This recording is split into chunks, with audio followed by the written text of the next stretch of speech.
on peut imaginer comme ça quand bon, les gens se baptisent un peu sur le tard, qu'il y a une espèce de révélation un petit peu voilà, magique. C'est beaucoup plus diffus que ça, c'est quand même sur une longue période, hein, depuis le mariage. On s'est marié à l'âge de 25 ans, j'ai été baptisé à l'âge de 30 ans, donc on voit quand même que ça a pris du temps et vraiment je me suis, on va dire, nourri de cet amour, c'est pareil, de la foi toujours présente mais discrète de Déborah. Et bah, je dirais pour moi, au bout d'un moment, ce que ça représentait, c'était vraiment un acte engagé, une espèce d'action de grâce, de dire, voilà, derrière tout ça, je mets un nom. Et c'est pas que Dieu, c'est pas que mon Père, c'est aussi Jésus-Christ, quoi.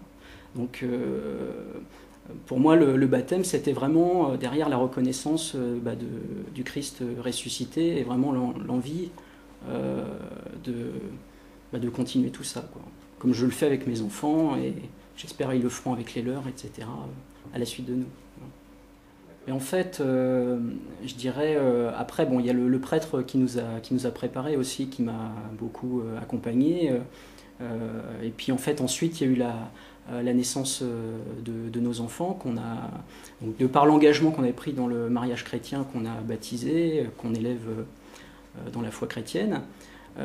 Et donc une réflexion, un cheminement qui s'est vraiment nourri, on va dire, de ce mariage religieux.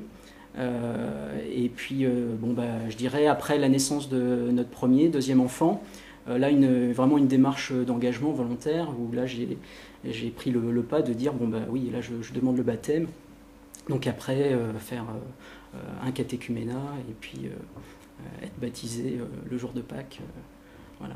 Et c'est vrai qu'on rencontre aussi de nombreux couples, enfin pas nombreux, mais enfin quelques couples qui sont quelquefois dans la même situation, où un des deux mariés est en cheminement, ou même des baptisés qui sont encore dans la réflexion. Et donc, bah, enfin, pour moi, c'est toujours un bonheur de témoigner peu de cette grâce qui m'a été donnée, parce que voilà, enfin, pour moi, c'est toujours compliqué. J'exprime toujours ça un peu comme un mystère, quoi.